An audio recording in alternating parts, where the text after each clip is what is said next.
بسم اللہ الرحمن الرحیم۔ سارے جانوروں میں سے ایک سانپ ایسا جانور ہے کہ جو مانوس نہیں ہوتا۔ آپ اس کو جتنا بھی کھلائیں پلائیں، اپنے ساتھ رکھیں، مانوس کرنے کی کوشش کریں، وہ کبھی بھی نہیں ہوگا۔ جب بھی اس کو موقع ملے گا آپ کو ڈنگ مارے گا۔ باقی جانوروں کی فطرت ایسی نہیں ہے، باقی جانور مانوس ہو جاتے ہیں، لیکن سانپ کبھی مانوس نہیں ہوتا۔ تو کچھ لوگوں میں سے بھی، انسانوں میں سے بھی سانپ جیسی فطرت رکھنے والے لوگ ایسے ہوتے ہیں کہ آپ ان کے ساتھ جتنا بھی اچھا کریں وہ برا کرتے ہیں، آپ ان کی تعریف کریں وہ آپ کی غیبت کریں گے، آپ ان کے ساتھ اچھائی کریں وہ آپ کے ساتھ برائی کریں گے، آپ ان کو پھول پیش کریں وہ آپ کو پتھر دیں گے۔ تو یہ انسانوں میں سے بھی، لوگوں میں سے بھی کچھ ایسی سانپ جیسی فطرت رکھنے والے لوگ ہوتے ہیں جو کبھی مانوس نہیں ہوتے۔ اسی طرح کا ایک واقعہ رسول اللہ صلی اللہ علیہ وسلم کی زندگی کے اندر بھی پیش آیا کہ ایک آدمی آ کر کہتا ہے، یا رسول اللہ، میرا ایک پڑوسی ہے، میں نے بڑی حد تک اس کو آزما دیا ہے، اس کا دل میرے بارے میں نرم نہیں ہوتا، میں نے اس کے ساتھ جتنا بھی اچھا کیا اس نے اتنا میرے ساتھ برا کیا، اور میرا پڑوسی، میں اس کے ساتھ محبت کرتا ہوں وہ میرے ساتھ نفرت کرتا ہے، میں اس کی تعریف کرتا ہوں وہ پیٹھ پیچھے میری برائی اور غیبت کرتا ہے، تو یا رسول اللہ میں اس کی تکلیفوں سے بہت ہی زیادہ تنگ آ چکا ہوں۔ تو آپ صلی اللہ علیہ وسلم نے فرمایا کہ تم اس طرح کرو، اپنے گھر کا سارا ساز و سامان نکال کے باہر سڑک کے اوپر رکھ دو اور خود بھی سڑک کے اوپر بیٹھ جاؤ۔ تو جو بھی آتے جاتے ہوئے آدمی تم سے پوچھے کہ گھر کے ہوتے ہوئے تم یہاں سڑک کے اوپر کیوں بیٹھے ہوئے ہو، تو اس کو بتانا کہ میرا پڑوسی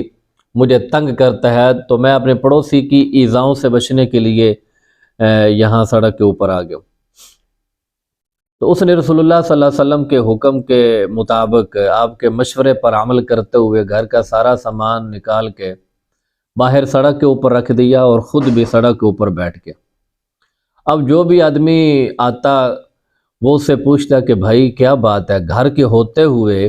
اب یہاں سڑک کے اوپر کیوں اپنی ہر چیز نکال کے اور خود بھی سڑک کے اوپر بیٹھ گیا، خیریت تو ہے؟ تو آگے سے بتاتا کہ میرا پڑوسی بڑا موذی قسم کا ہے، وہ مجھے تنگ کرتا ہے، تکلیف دیتا ہے، پریشان کرتا ہے، تو اس کی پریشانی سے تنگ آ کر میں یہاں بیٹھ گیا ہوں۔ اب وہ گزرنے والا بندہ جو ہے وہ اس پڑوسی کے اوپر لعنت کرتا، اس کو لعنت ملامت کرتا کہ کتنا برا انسان ہے کہ جو آپ کو تکلیف دیتا ہے، آپ کی اچھائی کے بدلے میں آپ کے ساتھ برائی کرتا ہے۔ اسی طرح اب جو بھی روٹین بن گئی، کوئی ادھر سے آ رہا ہے آدمی، کوئی ادھر سے آ رہا ہے، اور وہ پوچھتے تھے، اور پوچھنے کے نتیجے میں جب یہ آدمی بتاتا تھا کہ میرا پڑوسی مجھے ایذا دیتا ہے، تو وہ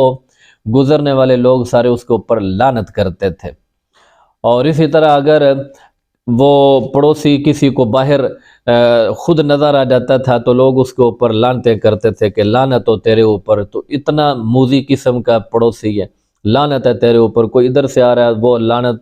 بھیج رہا ہے، کوئی ادھر سے آ رہا ہے تو وہ لعنت بھیج رہا ہے۔ سڑک کے اوپر بیٹھے ہوئے اس آدمی کو جو بھی ملتا ہے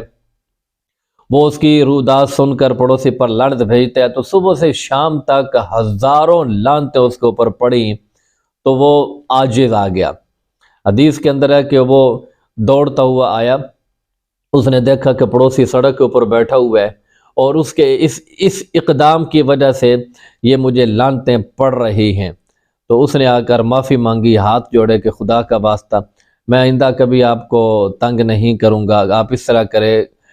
گھر چلیں، آپ کا ساز و سامان میں خود لے چلتا ہوں، آئندہ کبھی میری طرف سے آپ کو تکلیف نہیں پہنچے گی، بلکہ میں آئندہ آپ کی تکلیف کے بجائے آپ کی خدمت کیا کروں گا۔ تو حدیث میں ہے کہ وہ اپنا اس کا سامان خود اٹھا کر پھر اس کے گھر لے کر گیا، اور پھر جو ہے وہ ایذا اور تکلیف دینے کی بجائے اس کے ساتھ محبت کرنے لگا اور خدمت کرنے لگا۔ رسول اللہ صلی اللہ علیہ وسلم کا یہ بتایا ہوا نسخہ جو ہے یہ بڑا کارگر ثابت ہوا ہے، حالانکہ یہ نسخہ آپ نے کو وحی کی روشنی میں نہیں بتایا تھا، یہ بات میں بتا دوں، کوئی وحی کی روشنی میں آپ صلی اللہ علیہ وسلم نے یہ مشورہ نہیں دیا تھا، بلکہ اپنی عقل اور سوچ مبارک کے پیش نظر یہ مشورہ دیا تھا۔ اس لیے تو میں کہا کرتا ہوں کہ دنیا کے عقلاء کی عقلیں جہاں پر جا کر ختم ہوتی ہے وہاں سے پیغمبر کی عقل سٹارٹ ہوتی ہے۔ تو رسول اللہ صلی اللہ علیہ وسلم بغیر وحی کے خود اپنی سوچ اور اپنی عقل کے ساتھ یہ مشورہ دیا، اور یہ اتنا خوبصورت مشورہ تھا کہ وہ موذی قسم کا پڑوسی جو ساری زندگی نہیں نرم ہوا، اس مشورے کے نتیجے میں، اس اقدام کے نتیجے میں وہ ہمیشہ کے لیے بدل کے رہ گیا۔ تو آج بھی اگر کسی کا کوئی رشتہ دار ہے جو اس طرح کا موذی قسم کا ہے، یا کوئی پڑوسی ہے جو ایذا اور تکلیف دیتا ہے آپ کو، تو میرا بھی آپ کو یہی مشورہ ہے کہ رسول اللہ صلی اللہ علیہ وسلم کے اس بتائے ہوئے نسخے کے اوپر آپ عمل کر کے دیکھیں، انشاءاللہ کبھی نہ مانوس ہونے والا جو ہے پڑوسی رشتہ دار، وہ بھی انشاءاللہ مانوس ہو جائے گا۔ ساری زندگی تکلیفیں دینے والا جو ہے وہ بھی تکلیفوں سے باز آ جائے گا، کہ رسول اللہ صلی اللہ علیہ وسلم کا یہ آزمایا ہوا نسخہ ہے 1400 سال پہلے، جو آپ صلی اللہ علیہ وسلم نے اپنے صحابی کو تلقین فرمایا تھا۔